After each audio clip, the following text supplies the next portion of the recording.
please do come on up. You ran away before I could call you, Shweta, Richard Damania, Morten. And we've still got Mireille on the line with us, I hope.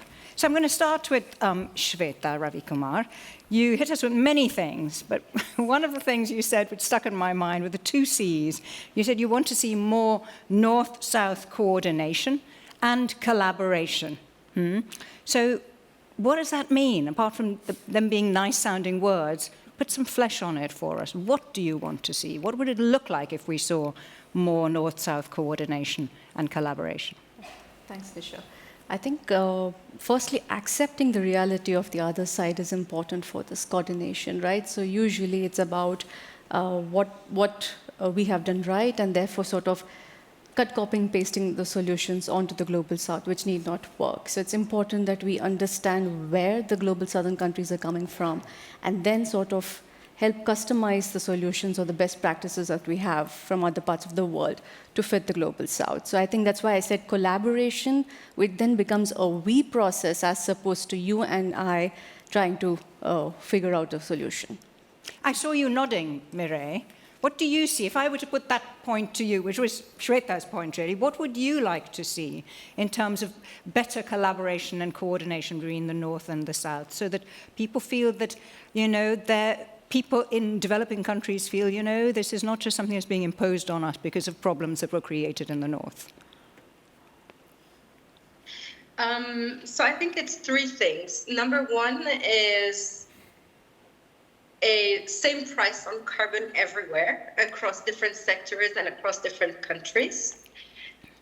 So currently, if you take the carbon price for nature-based solutions or forests, it roughly hovers around $5 per ton.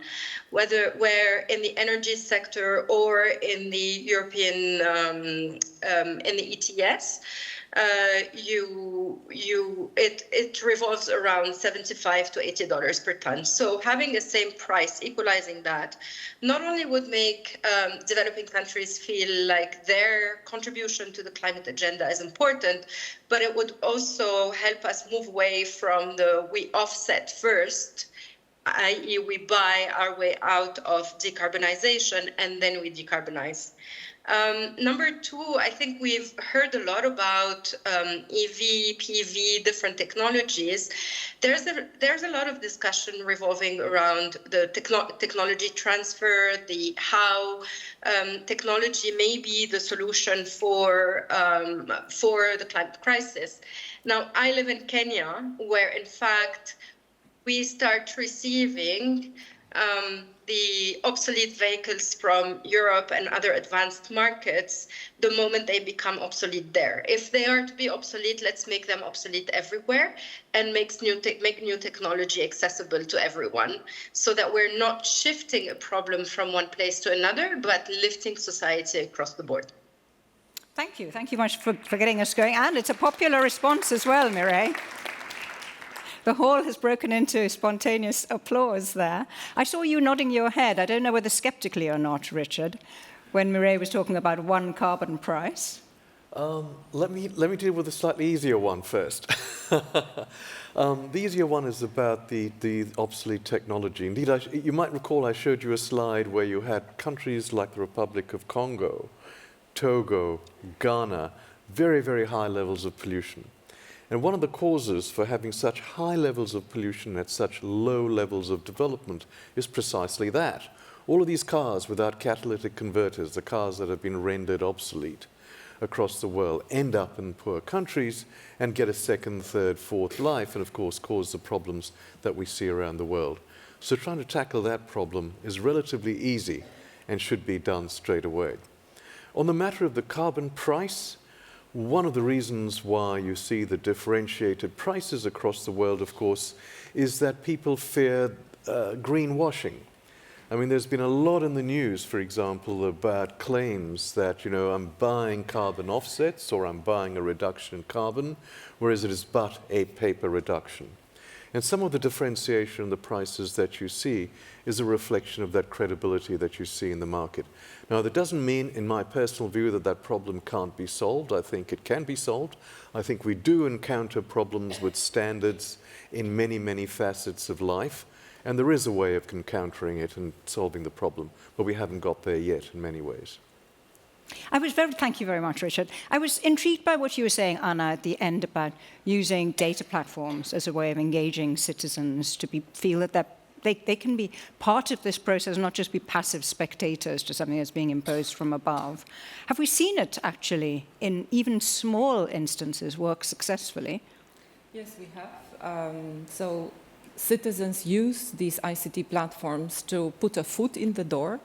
Actually, this is for them a way to have a say in how things are done. Of course, to be on the market with any amount of electricity or flexibility means you need to have scale. And for that, ICT is allowing for this type of scale. We talk not only about single energy communities, but also about hubs, groups of communities that can connect together.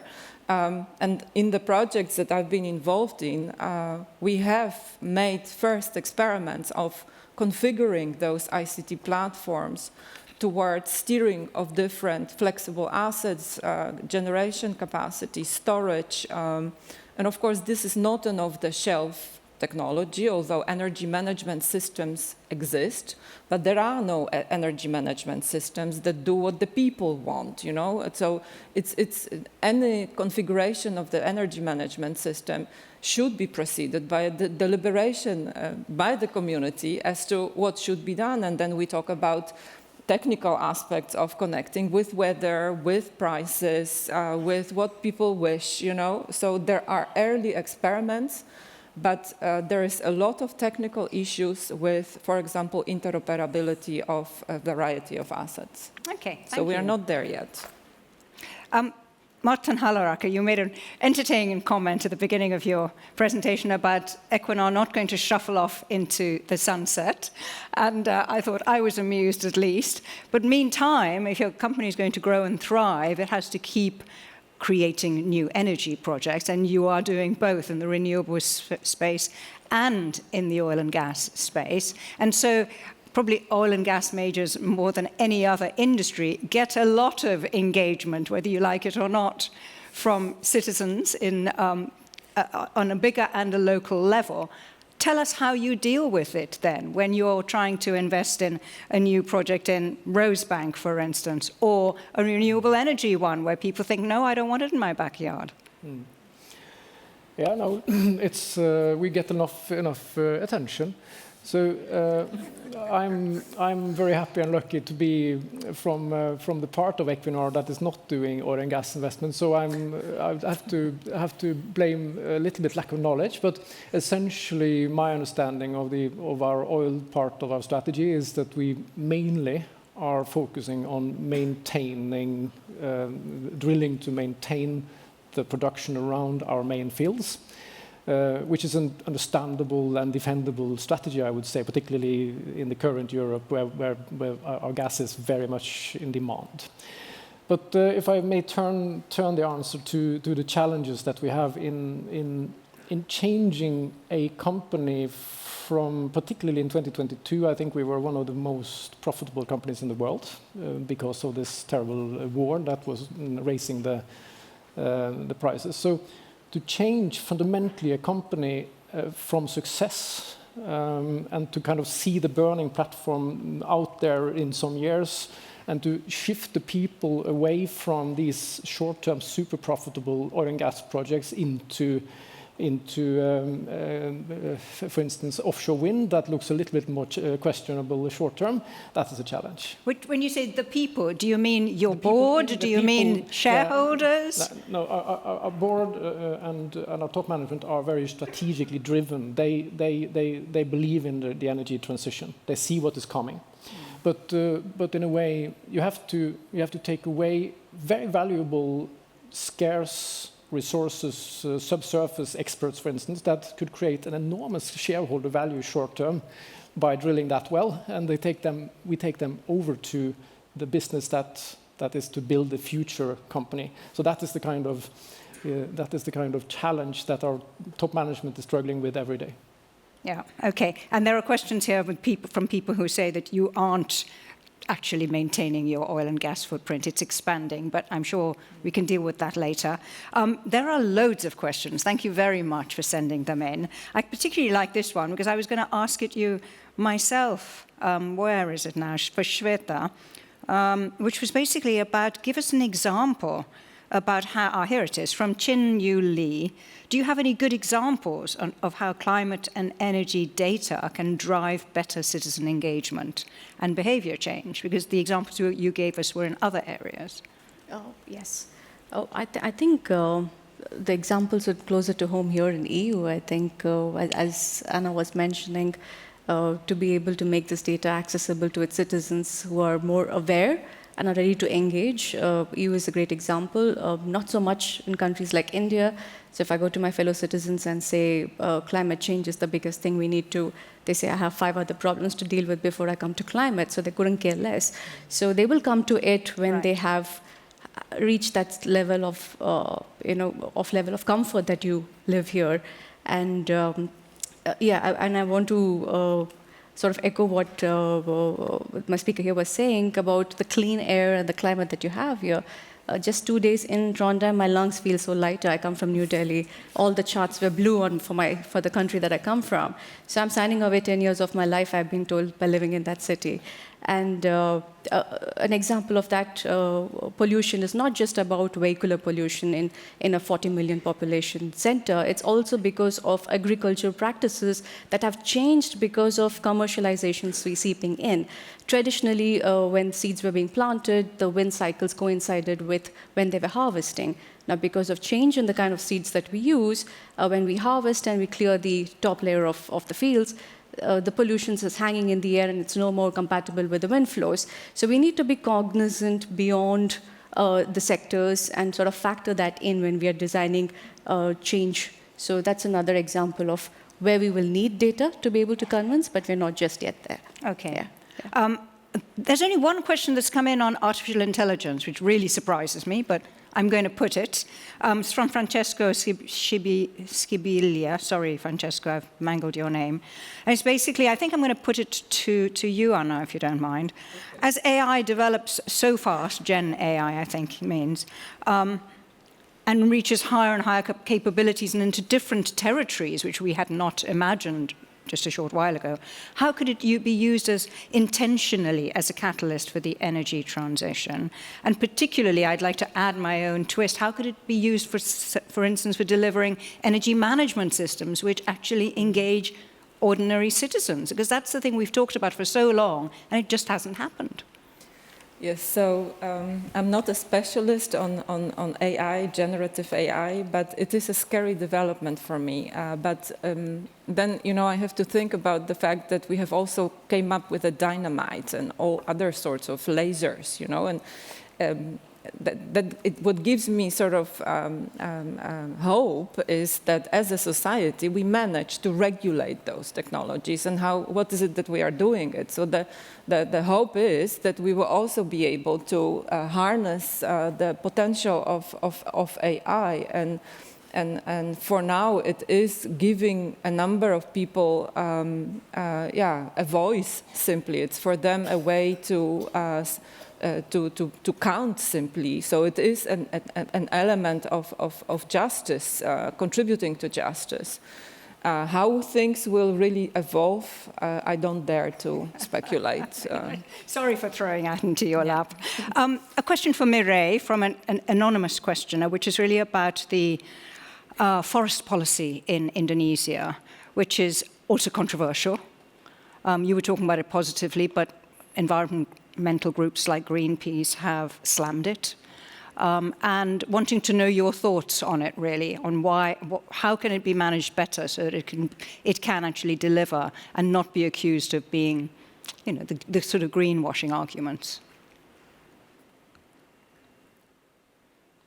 Right. So the controversy essentially revolves around a number of things. It revolves around Indonesia's policy for letting out concessions for timber production and other what is called productive uses, the impacts on orangutan communities, the prioritization in terms of land use planning, large-scale production of palm oil as well, with aggregation of smallholder farmers into bigger groups, and in particular providing licenses to operate to larger groups as opposed to this aggregation of smallholder farmers, in relation to land tenure as well. So the controversies are many, but the data is there as well, which demonstrates that Indonesia has been able to manage and to control fires and peatlands in particular, and has been able to bring down deforestation. Whether it's done, I don't know that there is an ideal way of doing things ever.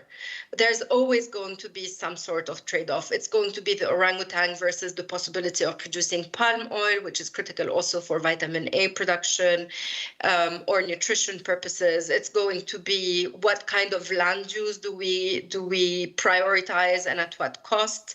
And here the argument of immediate return on investment versus long-term economic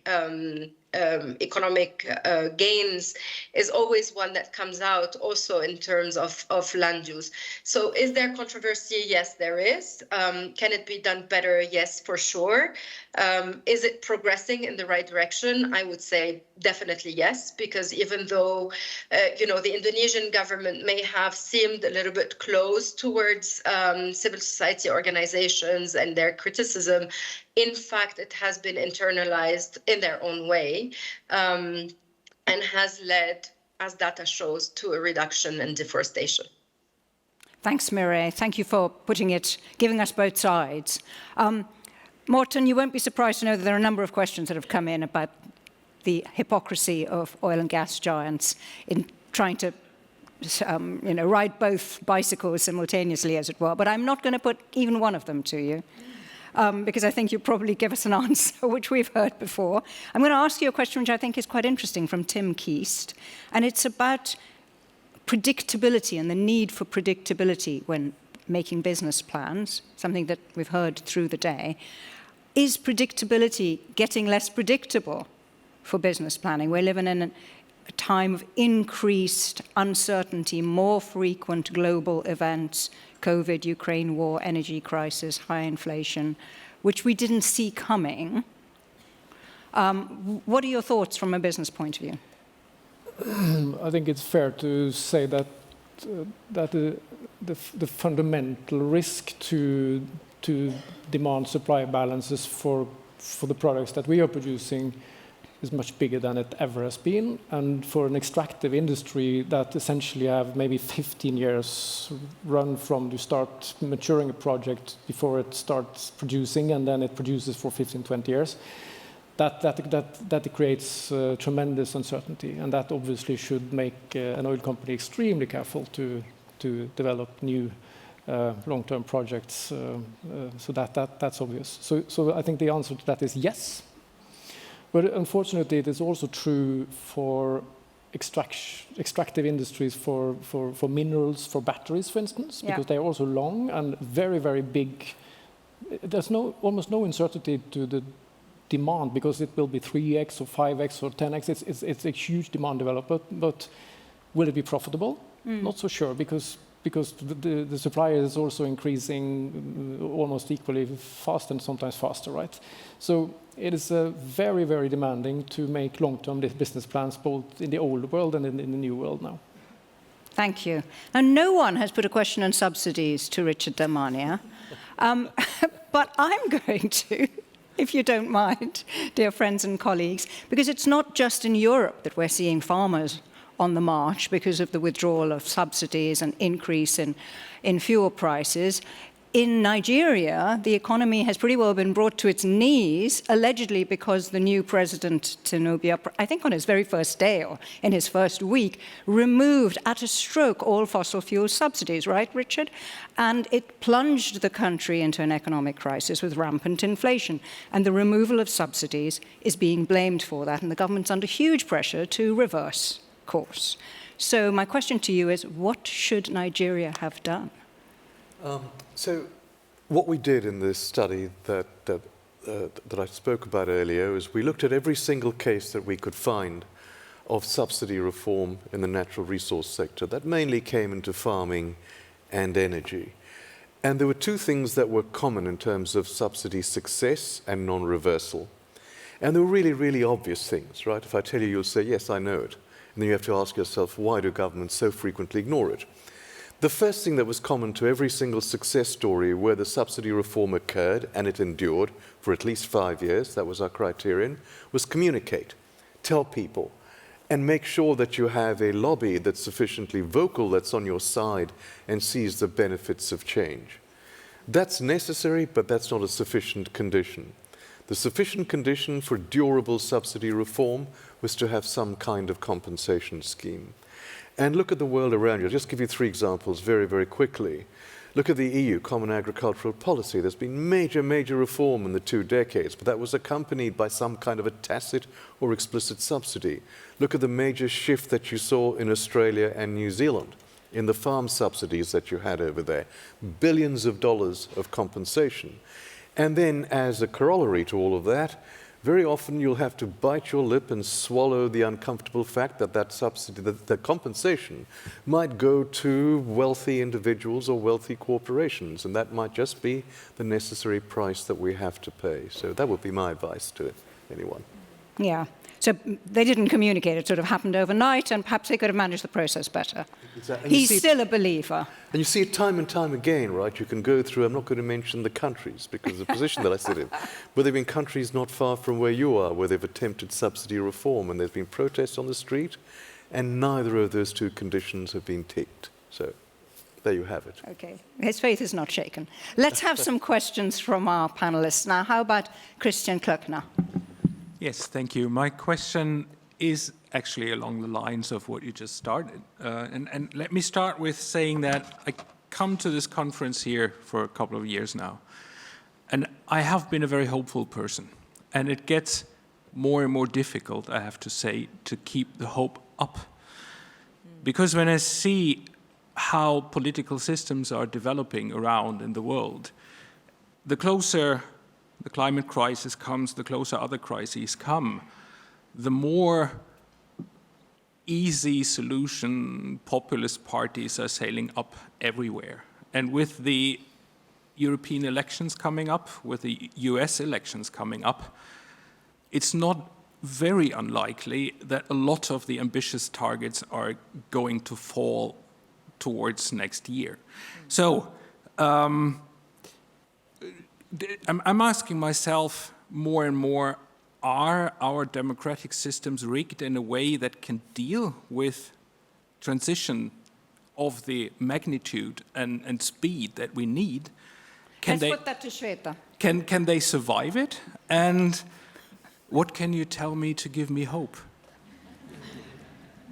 Well, I'll start with the hope. I think the pandemic was a fine example. When the fire is lit, we can come together and find quick solutions. So unless you see your roof on fire, I don't think so the people will react. And I think it doesn't mean we have to wait for that doomsday, but democratic process is difficult. So I come from a country that's 1.4 billion people. How do I go convincing people from multiple culture, multiple language, multiple backgrounds, and to sort of make them all come together in the same way? We don't have one unified political party. You have multiple parties, all with different messagings.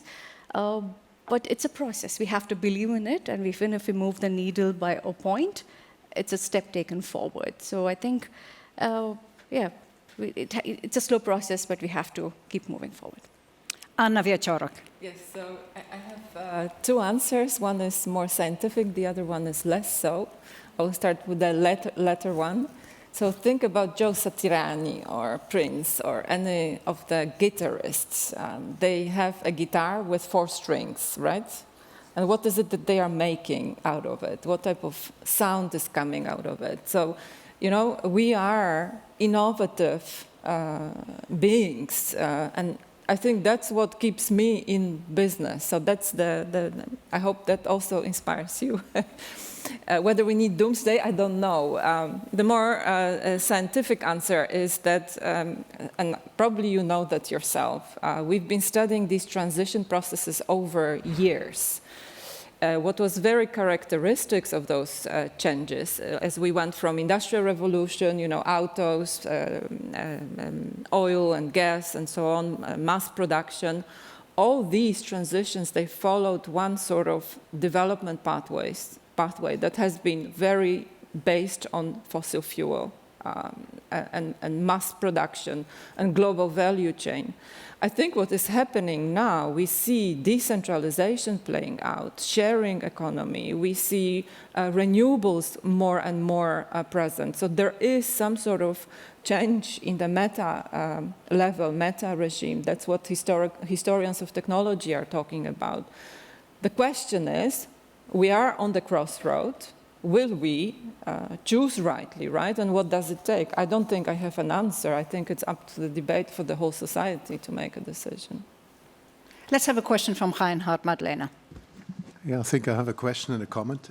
The question is about who should pay how much for the smart grid infrastructure. Two speakers at least spoke about the benefits of smart energy and smart energy management being crucial, but it's an elephant in the room. Who should pay how much and how should it be best financed? I would say we should. No? Maybe we can use the subsidies from fossil fuels. Is that the beginning and the end of your answer, Yeah, Anna? that's it. Okay, Shweta, maybe everyone can tip into this. Yeah, maybe I'll quickly react. I think Anna pointed out about interoperability. That means all the stakeholders are part of the smart grid ecosystem, right? So it's the retail brands that need to pay to standardize, help standardize. You see open standard platforms coming up with the big conglomerates coming in. So probably that will help us speed the infusion of these smart grid technologies. For instance, at my home, I have a LG air conditioning system. It does not talk to its own app in my phone. So we're talking about multi-brand interactions, and it's not just about hardware, it's about software interaction. ICT, funnily, does not have common communication standards as well. So when you dive into the world of interoperability, it's another nightmare. It's a conference for a whole day again. But yes, I think standards is the answer that Richard also was talking about before. We need to have common standards so that we are not monopolized by the service providers. And if we can do it quickly through open standards, even better. Yeah. Morten? Yeah, well, I'm not answering as econom, more as an economist. Essentially, this is a public good, right? So I would say that this is something for the public sector, our taxes to finance. And is that why it's been so backward in coming forwards? Because it hasn't been made a priority? The policy has all been about private sector empowerment and private sector enablement of generation. And we focus very much on the investment in renewable, but I think the fact of the matter is that we have to invest almost the same amount of money in the grid for this to be effective. Yeah. And that is maybe a little bit under-focused. Yeah. We say this all the time and bang this drum all the time, and nothing very much seems to happen. There's a question for you, Mireille, which has come in from Christine Merseth about nature and land use. We have nature in the title here, but we've talked very little about land use and the problem with energy production in nature. What are your thoughts on this? I'll revert back to the time when I was in the DRC actually supporting the Minister of Land Use Planning look at land use planning options. The DRC, as everybody probably knows, is a country that is extremely rich in tropical forests, in peatlands, but also in oil, gas, and the critical minerals that are necessary for the energy transition. And indeed, the challenge that we were faced with, we did an analysis of opportunity costs for the DRC as a government, what it meant if they were to prioritize land use for forest preservation, conservation, and sustainable use versus other uses. And indeed, you know, if you take it from a very strict per hectare basis, what do we generate? It's 1,000 to 2,000 times more once you start looking at minerals like coltan or like diamonds. DRC has very high-grade diamonds that are used in the industrial processes rather than in the jewelry process. And so immediately the missed opportunity for the government in terms of return to the treasury or investment or funding coming into their treasury accounts becomes very, very high. It's those kind of things that we need. It's those kind of trade-offs that we also need to think about, and what it means for you know, child labor, what it means for in terms of energy access. This is one of the countries that is probably poorer than the Republic of Congo that we saw earlier on, but where access to energy is still at 9% of the population, and it's the country that can support the transition, the energy transition globally. So, you know, how can we put this into a more holistic framework rather than a binary decision making in terms of, do I keep my forest or do I utilize it for, or do I utilize my land to generate the minerals that will support global energy transition, but also revenues for my treasury, is what we need to go, where we need to go. And I think it was Shweta who was talking about partnerships and SDG 17. You know, in terms of technology, what I think, if I can give my opinion on where hope comes from, I think hope comes from two places: technology leapfrogging and the young population, because we see that there is a lot of innovation that is happening locally that can be taken up and upscaled locally, and you know, that will need a little bit of an impetus for it to pick up and go forward. So it's those young entrepreneurs, I think, that we need to support. Thank you, Mireille. And here's a message directly for you from Christian, from one of our viewers. Dita Most says, we've already made a huge progress and should be very proud that our energy system in Europe didn't crack due to the gas crisis over the last few years. It was a big success, also thanks to some of the heavy lifting provided by renewable energy systems. So there's another ray of hope for you. Let's have some more questions. Ivan, would you like to put a question? You have your yes. your thing up.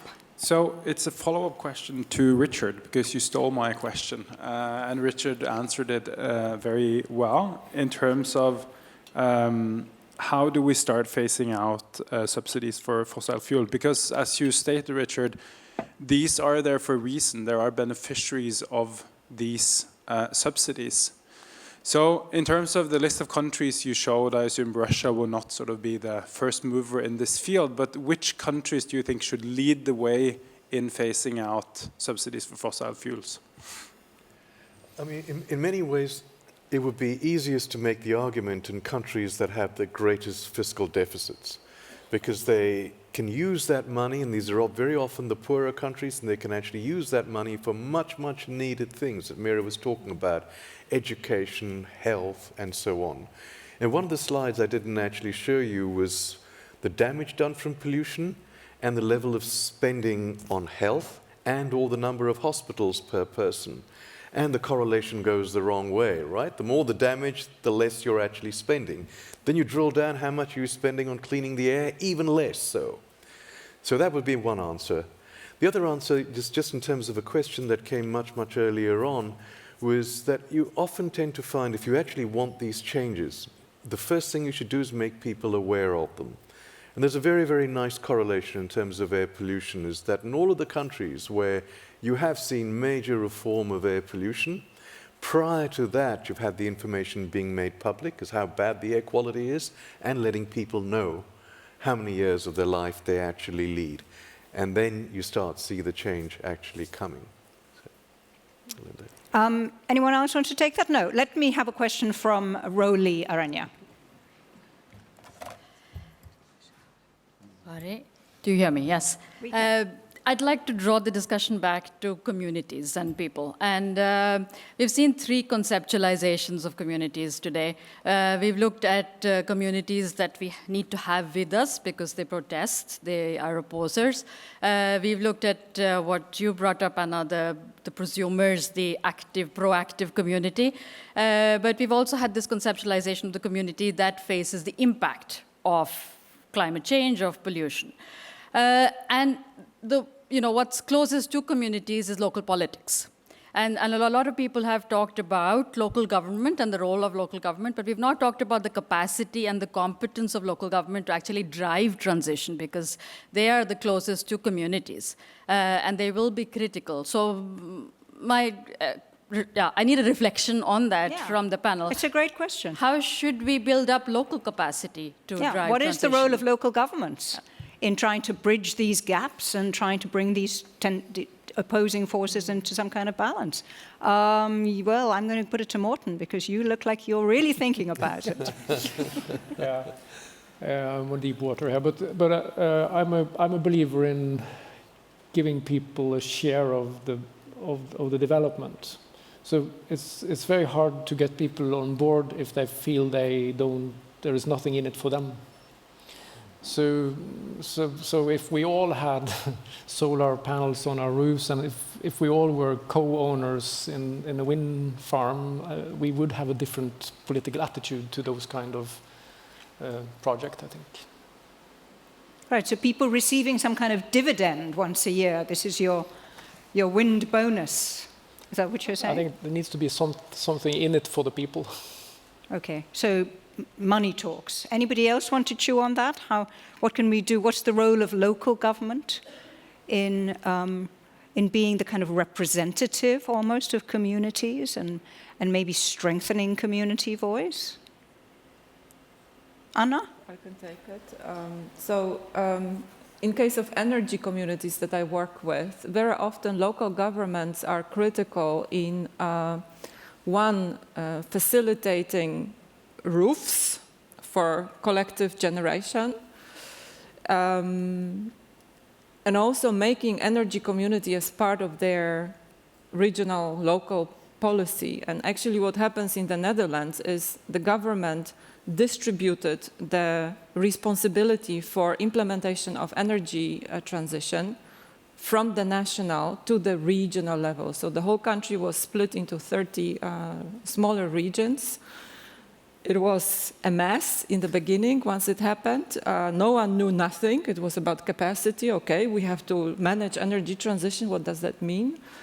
But slowly people picked it up because it was so close to what they are working with. So I think that was not a bad idea. Whether it was done entirely well, I don't know. But then I wouldn't also know how to make it better, honestly.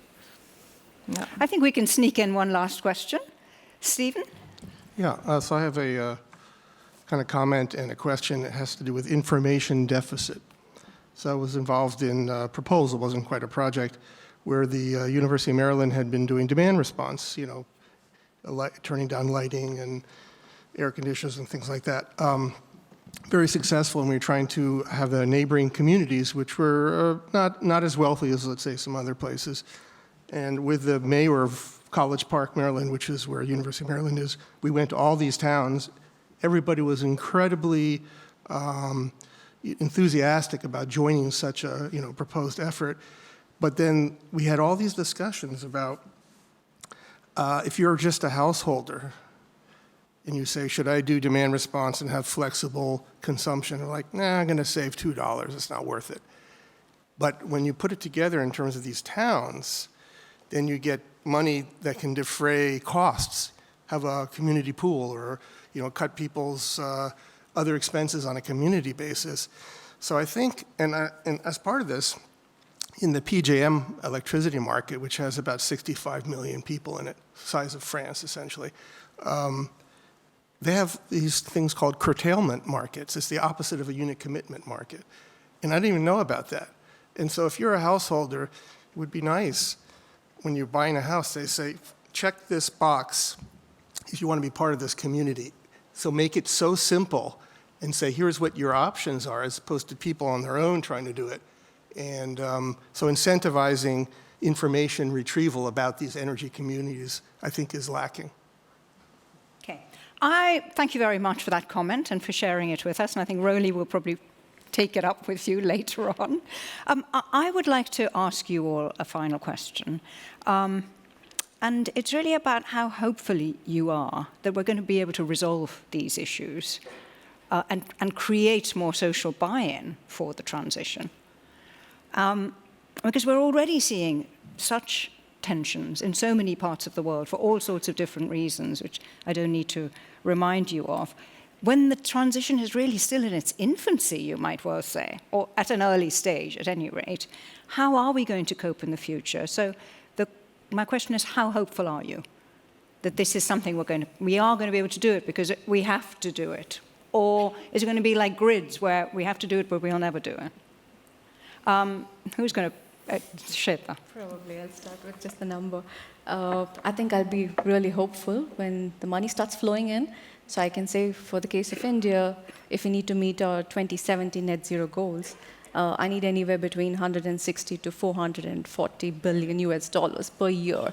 So whoever is willing to invest in that kind of money, then we can all be hopeful. Up until then, I think we will be in denial if we don't put the money, and all of this effort would be almost futile. So we need to start fusing the money to the bottom half of the world.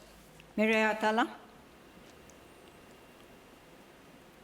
Well, I'm quite hopeful. I don't have children, but still, I do think that the next generation is actually coming up with some critical issues, critical solutions, and the discussion is happening. Similar to the study that was presented on the World Bank subsidies, we've done something very similar on financial flows for and against nature-based solutions.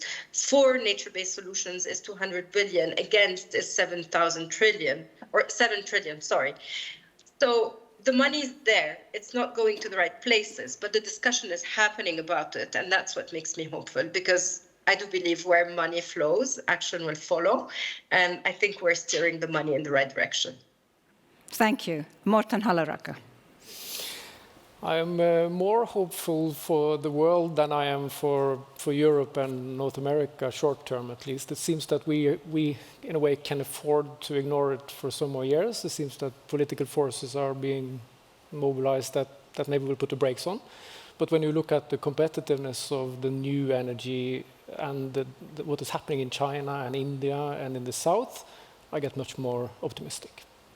Okay. Richard Damania. Okay, so let me start with Christian's warning as the way he's seeing the world, and the way we are seeing the world actually sort of going, and the danger signs that we actually have. So yes, I think you're right, Christian, there's reason to be concerned. However, we've seen that before in a country that I won't mention that tried to promote coal, and yet that didn't actually happen. And one reason that didn't happen is that the alternative, the cleaner energy, was actually cheaper. So despite bringing down regulation and making the social cost of carbon from, I think it was $50 down to $1 and all of the rest of it that actually happened, you know what? We didn't see this massive transition. And what that tells us is that when you shift the technology needle at scale, a lot of good things begin to actually happen. That doesn't mean it's sufficient, however. And the reason why that's not sufficient is that what we're really after is, in broad measure, is a transition where we grow an economy without destroying the environment. And that has never happened anywhere in the world. Look around you. You look at the trajectory, say, of physical capital infrastructure, upwards, human capital, upwards, natural capital, downwards, pretty much uniformly. And what we're asking of the world, and especially the developing world, is without precedent. So it will be a challenge. We will need to spend our money better, but we'll also need a lot of technology and cooperation for it to happen. So let's hope it does. And he hasn't uttered the hope word one way or the other. We'll let it slip. Anna, you have the final word. So I already said that I'm rather hopeful, but as a sustainability transition scholar, I also know that a transition is a process. There is a moment of turmoil. You know, it's a gray sphere where things are unregulated, and people are lost, but I also think this is an opportunity, actually, for all of us to collectively make use of that space and really push for what we think should happen in the future. Because she's thrown it back onto all of us. I think that was a really interesting discussion. I really like the fact that we were able to have nuanced conversation around this, because it's really not going to be easy, is it? Shall we say a big thank you to our panelists, Anna Wieczorek, Shweta Ravikumar, Richard Damania, Martin Hallaraka, and joining us from Nairobi, where we've had the best line, I have to say, digital communications all day has been from Nairobi, Mireille Atala. Thank you very much.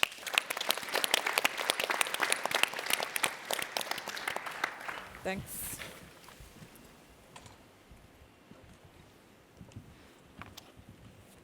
So now we come to the very, very, very, very end of our day, and it just remains for me to invite Professor Asghar onto the stage.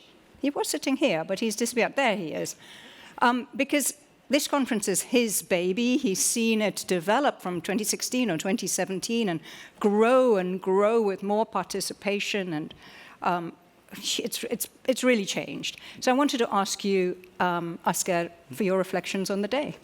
I think it's been very nice. I think we have talked about many of the barriers that we see in the transition. I mean, it's making the money flow in the right direction where it's most needed. It's about building capacity.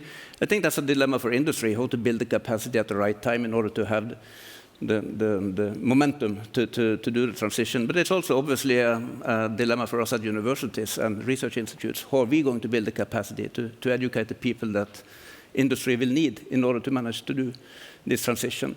On the positive side, I was happy to see that we found the missing trillions in Richard Damania's talk, so that's good. One small problem will be how to divert them to where they are needed the most. Of course, let's have a chat about that during dinner, I think. Yeah. You make me laugh.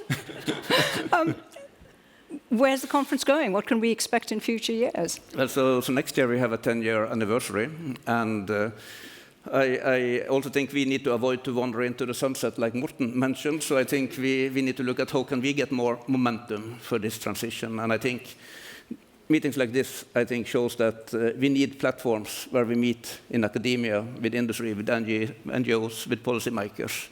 So what we are doing next is to go out and ask all of you, how can we improve? How can we do this better? How can we involve more stakeholders in the next 10 years to come? So I hope to hear from you if you're interested in telling us how we can do this even better. There are a couple of themes that were brought up by our viewers that they said we didn't deal with today. One big thing was nuclear power, which came up over and over again. Why are you ignoring it? And the other one was better demand management, which I know we've certainly dealt with maybe last year. And perhaps there are ways in which, in the course of the Energy Transition Week, you can bring in more of these issues as well. Just an idea. And obviously we are not able to deal with all the solutions at one time. If you look at nuclear power, for example, we see that it has a stable place in the energy supply of the world, very often between 5, 10, 15% in the models that we use for analysis. If you look at demand response and demand side management, I mean, we haven't talked much about it today, but clearly without energy efficiency and without the flexible demand side, we are not going to make it. And we've certainly done that in previous energy transition conferences. Do you think that the shape of the conference might change? Are you looking for ideas from people about evolving the actual, what we can expect in Trondheim this week? Yes, I think the conference has its place, but of course we also have other activities during the week. So this year we are doing another conference tomorrow, so there are still places available in that FME conference.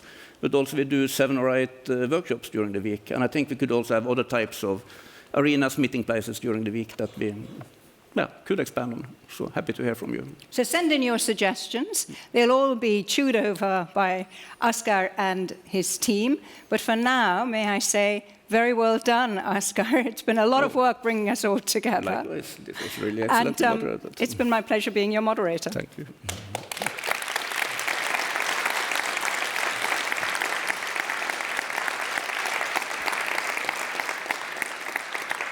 So we hope we've given you a lot to chew over, even if not everything you wanted to hear got an airing on the stage. Please continue the conversations and stay in touch with this whole energy transition initiative here at NTNU. From me, Nisha Pillay, it's been a pleasure being your moderator. Bye-bye.